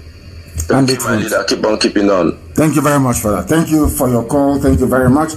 That is the last time. Who is going to meet with? I will meet with them again. Meet with them for what? To discuss what? We have a caller on the line. I presume is an evangelist, if I'm not mistaken. Another woman evangelist. Please tell me where you come from, please. Your name and where you come from. Good morning, sir. Good morning to you. I am evangelist Obiani Joara. Yes. I'm from Oga, under Club Anambra State. Thank you very much. But I'm calling from UK. From the UK. Thank you. Go ahead. Yes, sir. God bless you, sir. I called you, son. I called you the lion himself, or Amadika the second. Thank you. May God strengthen you and give you more guide you and protect you. Yes, sir. Protect your family in Jesus' name. Yes, sir. Yes, sir. Sir, I have 2 questions to ask, please, yes. And 1 contribution. Yes. The first question I want to ask is that after what we are passing through on Fulani's hands in Biafra land, yes. When we restore Biafra, can there be any mosque in Biafra land? Yes, there will be mosques because there will be freedom of religion. People are free to worship anything they want to worship, and as long as what you're building is compliant with the town planning. The town planning division will determine if what you're building is compliant. That is number one. But number two is that nobody will make noise by 5 o'clock in the morning when people are sleeping. All that noise people make, they bring out their speakers outside and be shouting and making noise. That won't happen. There will be no noise pollution in Biafra land. So they will look for a way to call their faithful to prayers in the morning. We're not going to stop anybody from worshiping whoever they want to worship. That is between that person and his God or her God, as the case may be. But one thing we are going to say, there will be no noise pollution in Biafra land. It will not happen. And any construction or any building will have to be compliant with what the town planning committee says. Those are, if you're coming as a Muslim into our land, you must obey our rules. The same way that if you go to USA, you obey their rules. If you go to the UK, you obey their rules. You come into Biafra land, you will obey our rules. If I can't go to Saudi Arabia and start building a monumental cathedral, like trying to replicate St. Paul's Basilica in Riyadh. I won't be allowed to do it. So in Biafra land, of course, you have your mosque, but it has to be compliant with the rules and the regulation of the planning committee. As simple as that. Okay, sir. Yes, sir. And the second one I want to ask again, I'm very sorry. The second one I want to ask again, because where I was working before at House of Fraser, right? Yes. There are some Caribbean people that was working with me then. Yes. So in that sense, they was asking me, because I remember when I was listening to Radio Biafra, so the word was saying that the question came up. So it was saying about DNA, about those people, those Caribbean people who don't, So, yes. But my question comes that, what about those people who didn't, maybe they are just convinced they're from Biafra land, but their DNA, or maybe they don't know where they come from, any family or what. So can they still come with us? Yes, they can. Anybody in the Americas and you're black. We know there are a lot of Oduduwa people who are in Brazil and in Argentina, and I'm sure that Oduduwa Republic will absorb them back, will take them back.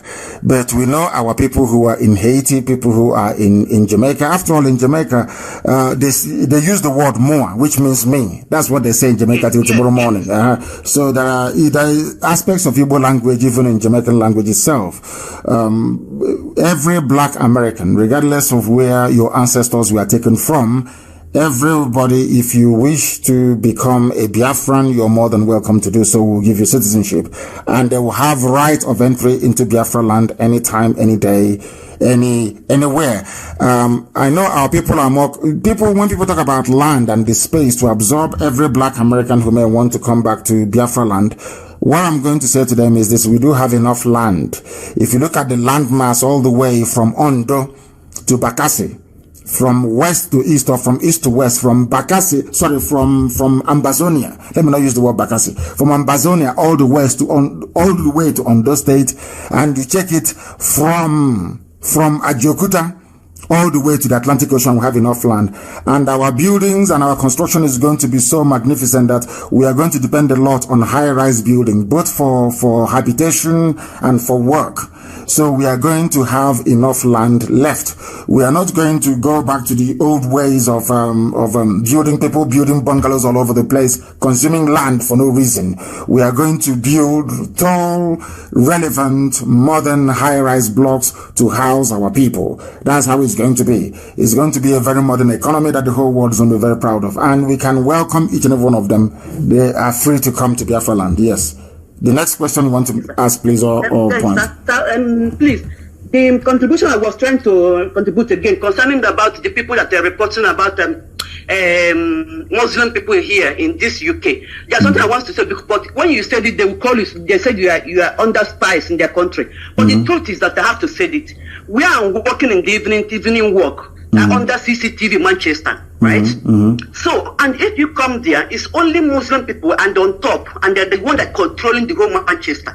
So if you come now, the people that the real origin of British people, there's just few people.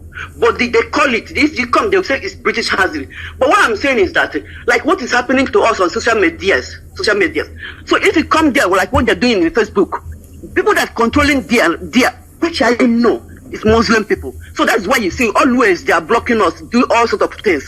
So yes. That's what I want to say about that. I agree with you. Thank you very much for calling, Evangelist. Thank you very much. That is what is happening. They are very forward thinking. The Muslims, I give it to them, they are very forward thinking. They have a game plan. People executing the plan of Othman Danfodio were not born at a time that Othman Danfodio, nearly 200 years ago, said, I will dip the Quran in the Atlantic Ocean. But they groom their children to think like their fathers, that the conquest of the geopolitical space called Nigeria is a must, something they must do. And they are going to look for willing tools like Yakubu Gowon, like some influences we have amongst our people. They are going to look for the likes of the Tinubus to help them to advance. And as they are doing it, it is three-pronged. They are doing it economically, they are doing it religiously, and they are doing it also politically. So what they are doing is they can appoint a governor for you, like the Supreme Court governor of Imo State, and use him as an advance, but you will not know. You won't know that the reason why they gave Hope Uzodinma governorship of Imo State is to advance what Othman Danfodio said nearly 200 years ago. You will not know. But they put him there. From there, Dangote will buy land. Dangote will buy land and they will settle their migrants. All this Janjaweed from the Sahel. By the time you know they have an emirs that are planning to have in Jos. By the time you know, they will keep going until they get to the sea. And that's it. And one day they will rise up. And once they rise up, Britain will say, okay, since they are there and you're all Nigerians, why don't you share everything into two? And that's the end of you as a race. So what I'm saying to Sabotuas, to traitors, to all these Efulefus, and to the likes of Hope Uzodinma, is that your actions today will mean, of course, we're going to kill all of them anyway. Your actions today, if we allow it to succeed, will lead to the enslavement of people in the future. This nonsense you're doing, Hausa people tried it. All these things, the Fulefus and all these people, all this rubbish you're doing, the Fulani got the Hausa peasants to do the same thing to their kings. Look at where they are today. So we know who they are. And that is why we cannot spare them. We can't. That is why I want them to cut out everything that I said about, cut it out and keep sharing to the whole world. You can't stop Biafra from coming. Biafra will come. You cannot enter Biafra land. Your generations cannot enter Biafra land. It doesn't matter how much you beg. It doesn't matter. Once you're a saboteur in this generation, you will never ever be forgiven. Never be forgiven. So that you may know that Elohim is with us. That Chukwukika ordained IPOB to carry out this very work. That is why none of the things the Sabos are doing that work. Yes, your name, we have a caller on the line. I can hear my, they don't listen. These UG black people, they don't listen. I said, if you're calling, turn your system down. If you don't, once I hear my voice, I will cut you off. It's as simple as that. They don't listen. Even when they pick up the call, of course, some of them may be listening and waiting for their calls to be picked up. Once I pick up your call, you must know immediately to please go and turn down your listening device. I have a caller again on the line. This caller, can you hear me? Your name and where you are, please. No, not very clear. Not very clear. I have no time to waste. Once it's not clear, I cannot take your call. The caller on the line, can you hear me, please? This one is on Skype. Can you hear me? Good morning, sir. Good morning to you. Your name and where you're calling from? My name is Osai Kezia. I'm from Uguta, Imo State, Biafra land. Osai, the same name that they answer in Igodomigodo, the same name they answer in Igodomigodo. Osai, the same name. Please go ahead. But you're from Uguta. Please go ahead. Go ahead. Yes, I'm a member of IPOB in Indiana Zone 1. Thank you. Sir, on 30th of May, our member was arrested in Awuda, and as I speak, they are still in Awuda prison. So I want to know what we are doing about to see their release. Do you have the name of the person? Because we don't know about this. I know about every detainee, every arrest, and we work very hard to release all of our people. People were arrested in Ahoda and are still in jail. So give me the name of this person, please, or one of them. Okay. His name is. Hello. What's his name? Hello, sir. His name is what? Oh, my goodness. Why is it? Anyway, we're going to check with our other prisons to give us the names of our people. We release our people. The arrest will... Yes. Give us the name. Give me the name, please. And it's very nice. Give us the name of the person. Anyway, we've taken note. Our other prisons. And we are going to go there to make sure that our people... There's going to be an audit of all the prisons in Biafra land, and we need to get our people out. That's what we do anyway. That's our job. We've been doing it very well. We went to IPOB yesterday for a court hearing, and hopefully by next week they'll be set free. We are not leaving our people behind. And don't worry, the zoo will continue to arrest, to detain, to harass. That is what the Fulani does. They want to intimidate us into submission. But my happiness is that IPOB is of a different breed. We'll continue what we are doing. It doesn't matter what they do to us. Our freedom is paramount, and that's what we are pursuing, and we're going to get it. The caller on Skype, can you hear me, please? The caller on Skype, can you hear me? No. Network, you have a network problem. It says reconnecting. Your network is not very, very strong. It is not strong at all. Please try and call us back. Try and call us back, please. Try and call us back. This one says here, good morning, my leader. Please, how are we going to put an end to ritual killings and diabolism in our land when Biafra is restored? There will be none. All that nonsense will be shut down. All those useless shrines will be shut down. All those garbage won't exist anymore in the new Biafra.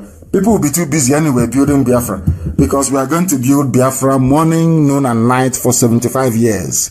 There will be construction going on in Biafra land 24 hours. You see bridges and roads. We'll build them 24. When night comes, we put on floodlight. We'll be building and constructing. Now, let me tell you something. We are going to have series of canals. Go and Google the meaning of a canal. Go and Google it. We are going to have a sewage system that the eyes cannot see.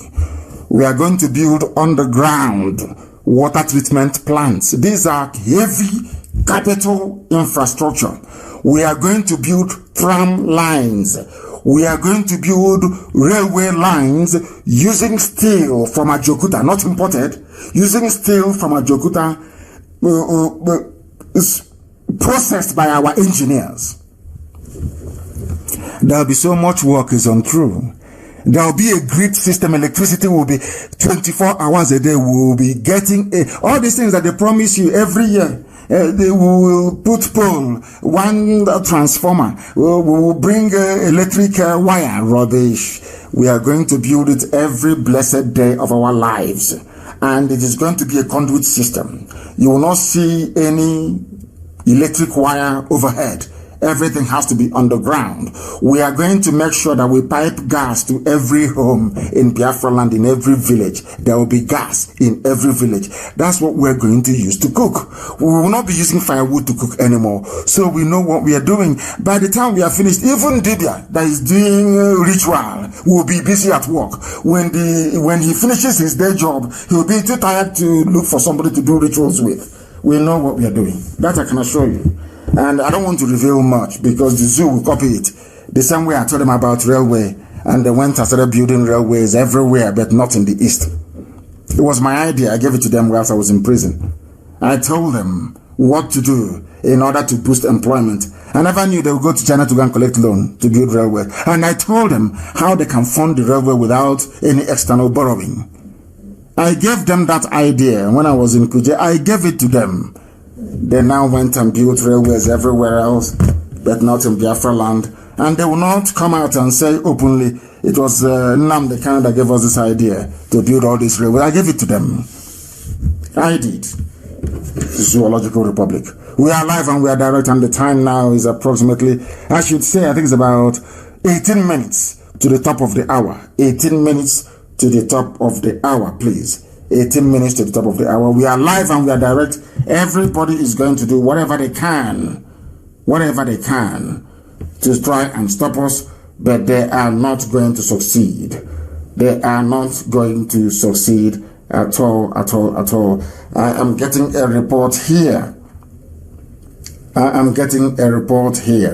Enugu monitoring team. I don't know what that means. But what I want all of you to know is that the Janjaweed will come to recruit you. Some of you will be recruited by the Janjaweed. Some of you will. But pray. In fact, if your prayers are not even going to work, pray for yourself, because Biafra will come. And all of the idiots who will come to apologize on your behalf, they should see what you're doing. Because anytime, the day we restore Biafra and we start hunting down the saboteurs, anybody who comes and says, please pity them, we know you are also a saboteur and you will go down as well. So there'll be no pity. That I can assure you. And I want them to do all they can to stop us. That's what I love. That's the type of fight I love getting into. I want every sabo, all of you should cooperate as you're doing now. Do everything humanly possible to bring what we are doing down, which I know you cannot do, not in 1 trillion years. The zoo budget for IPOB runs into billions of dollars. We have defeated them. Talk less of you, cockroach, church rat. You are nobody. Absolutely nobody. We are live and we are direct. Let's take this very call. The caller on the line, can you hear me? Yes, good morning, sir. Good morning to you. Your name and where you're calling us from? Yes, my name is Osai Kezia. I'm from Uguta. Yes. I asked you to give me the name. Give me the name of the person who is in jail. That's what I want to know. The name. Okay, the names of the people that are in jail are these: Alaka Onyedekachukwu. Alaka Onyedekachukwu. Onyedekachukwu, yeah.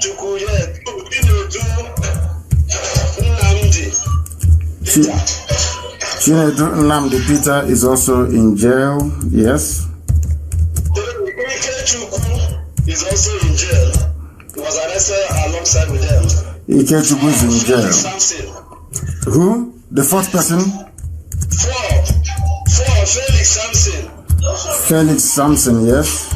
Yes. And Yes, they are in Abuja prison, sir. we are going for them today, this morning. We are going for them. The rest assured, we are going for them this morning. Okay, sir. Okay, sir. Thank you very much. Thank you for, if you know where our people are held, not those that went for armed robbery or those that went for kidnapping and they caught them and are now claiming IPOB. I don't want that rubbish.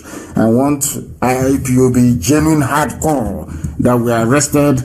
We will make sure they get released. We are heading to Ahoda prisons this morning. This very morning we're going there to go and look for them. We don't abandon our own. Those who know the way we operate will know that we never ever abandon our own. We always get our people released. Very, very important. We are live and we are direct. 15 minutes to the top of the hour, please. I have somebody here who is writing. Somebody wants to speak on the line and they are begging that I should please call them, but they are unavailable. They said, please try and call, but they are unavailable. I will try once again to see if I can get hold of them. If I can, then of course I will be able to bring them to you. Our lines have frozen once again. They have frozen. Our lines have frozen. I don't know the reason why that is the case, but our lines right now are not, no, it's frozen. The main line itself is frozen. Very, very sad indeed. But if you do have a question you want to email across, not email, but text across to us, you're more than welcome to do so. And the number to do that, on or to do it with is +1 512 9552 on WhatsApp only, please. +1 is a US number. +1 512 955. Somebody's calling 9552807. Very, very important, please. If you want to text us, that is the number to text. Let's take this very call. The caller on the line, please. Can you hear me? This is Radio Biafra. We are live and we are direct, and the world is listening. Go ahead. Yes, my able leader, longest time. Thank you very much. This is Pastor Chris Wise. Yes, Pastor. Go ahead. We met first time at Malaysia. Yes. And that thing. Yes. Thank you very much. Thank you. My leader, hi. God is wonderful. Well, I just want to appreciate God. Yokika Biama himself. Yes. When you come close, you know him more. Of course. And when you exempt yourself, you wallow in abject confusions and distractions. Yes. Well, my leader, I am so much glad to get you because I've been trying this very line for quite a decade now. But thanks to Wakaba that I've connected today after many years. Yes. I think that should be 7 years ago. Yes. 7 years ago. Yes. So I thank you. We are praying for you. Yes. Relentlessly. Yes. We are praying for our restoration. We are praying earnestly, and we have been seeing the effect of what we are doing. And I am so much overwhelmed this very morning. So there is this very thing that I want you to do. The Bible said that prayer without work is as good as dead, because when you pray, you watch. And at the verge of watching, what are you trying to do is to make sure that everything you prayed for, you walk it into existence. Because though we call this name as though they were, but we bring it into existence by our own words. You know, what am I trying to say right now is that things are seriously happening in the spirit, because the spiritual controls the physical. It controls the physical. So it is quite adorable anyway. So, but the area that I want us to kind of physical as a human being to look into right now is in the Biafra land, because that is the mainstream. That is where we are dragging with the enemy. Because without the problem that is in the Biafra land, by now we wouldn't have been scattered all over the world. And in this very Biafra land, where we are focusing to restore back our dignity and our identity and who we are, there are so many adversaries. There are so many adversaries that need to be that need to dealt with. Because Okabiama said that so many doors has been opened for you to lead us through, to make sure that this very struggle is being restored fully. But the adversities, they are not there to help you. They are not there to give ideas. They are not there to make headways. But they are there to oppose. They are there to oppose everything, the ideas which God has given to you, to make sure that this very struggle is being restored. And these people are sycophants. They are parasites.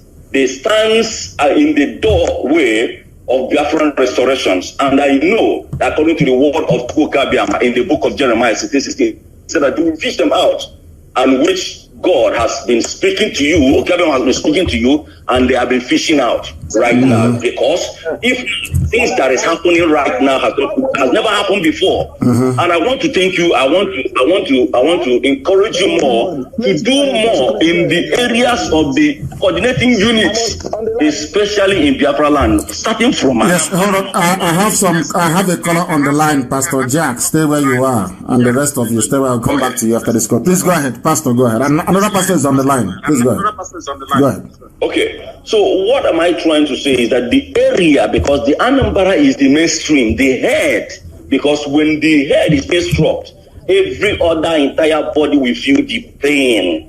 So I will start with, for over 2 or 3 years right now, there are so many things physically happening, which the report has been getting to you, and I know you are doing something, but those of them that are working with you need to be worked, because if a deliverer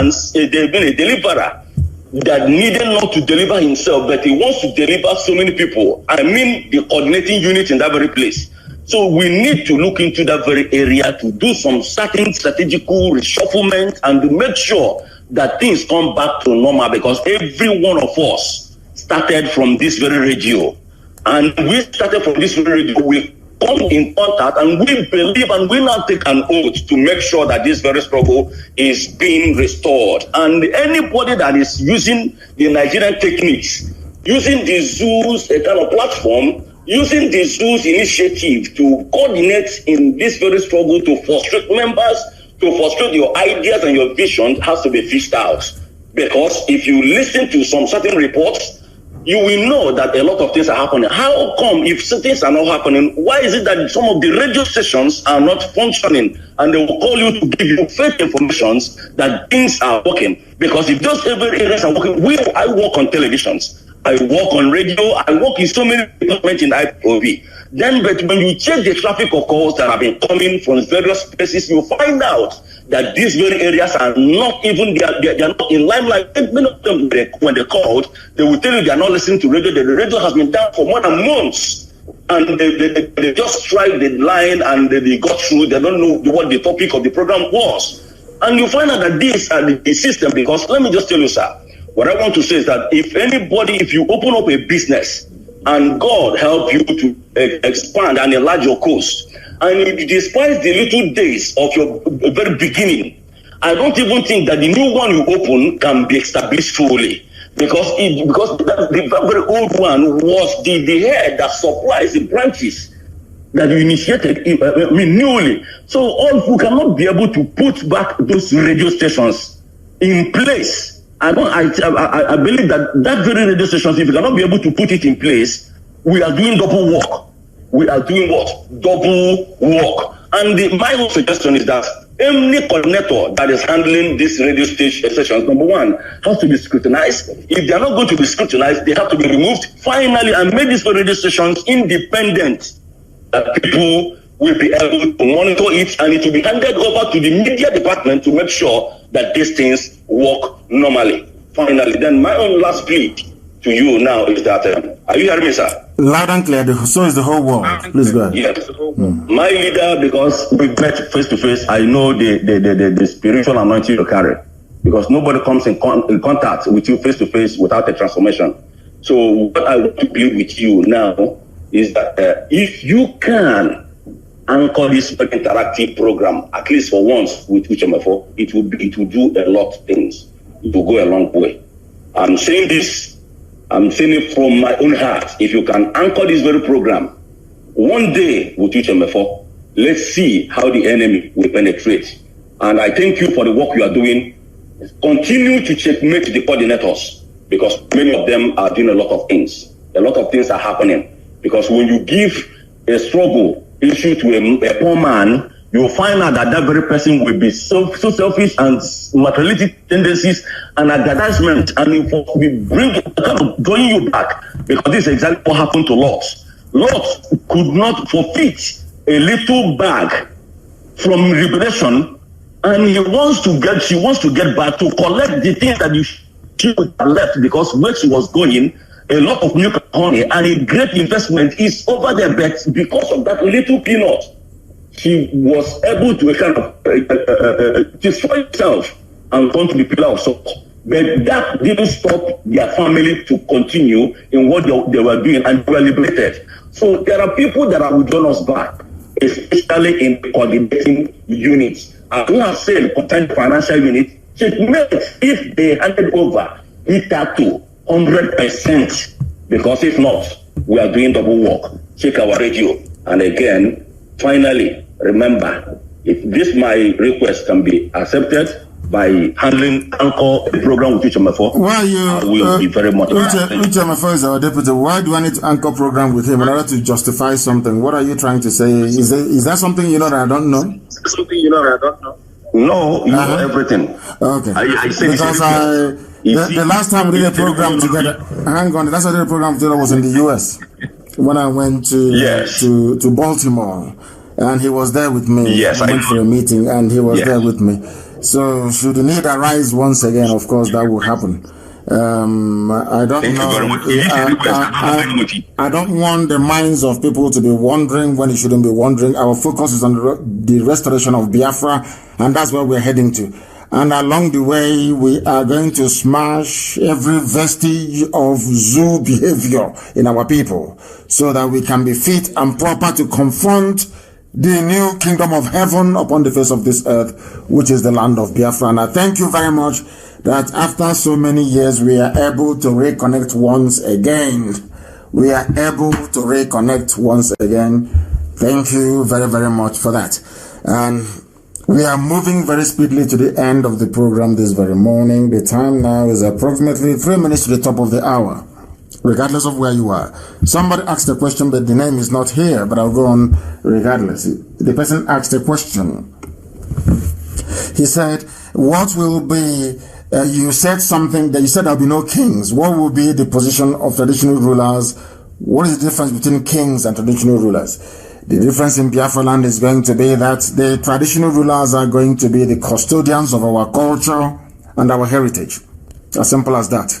The duty of exercising political power will rest with elected officers because we are a republic. Forget all that nonsense that you have in the zoo.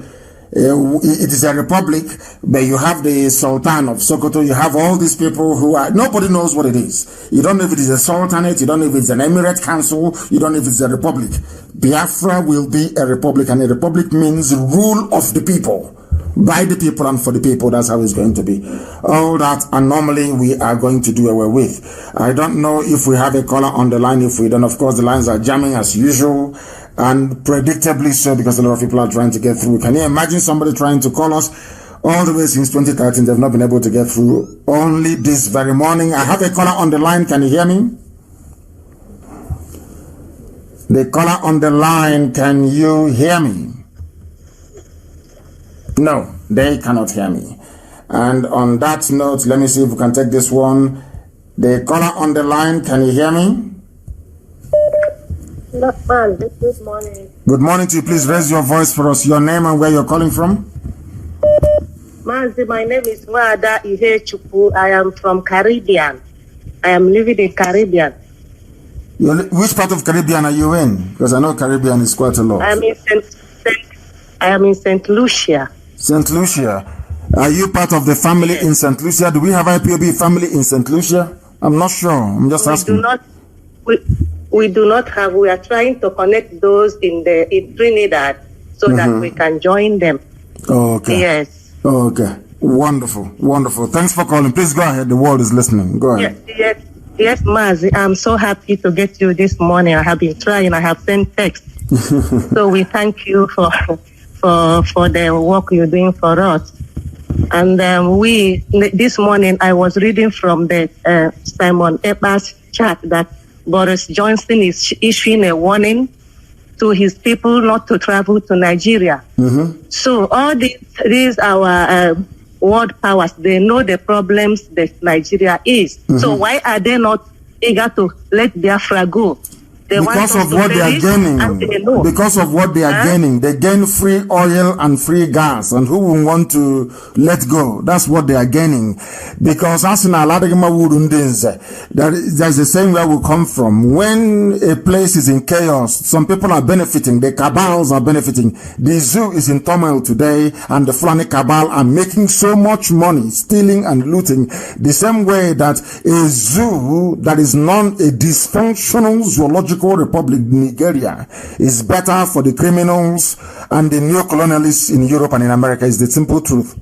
That is the truth. They are gaining from it. That is why they want it to be. They understand what the coming of Biafra portends for black people all around the world. They know that Biafra is freedom. They know Biafra means liberation for the black man, and they don't want it to come. And the only people that are using to try to stop it to come are the agents of darkness, the Fulani people. Agents of darkness, whatever they go to, that is darkness. That's what they're doing. So the chaos in the zoo, they enjoy it. Because one, they are stealing our resources, and secondly, Biafra will never come. The light of Africa will never be allowed to shine on the lives of those that need it most. It's as simple as that is the truth. And nobody can ever contradict this very assertion. They know it to be truthful, and they know it to be the truth, and there's nothing they can do about it. That is the truth. The zoo is in chaos because they want it.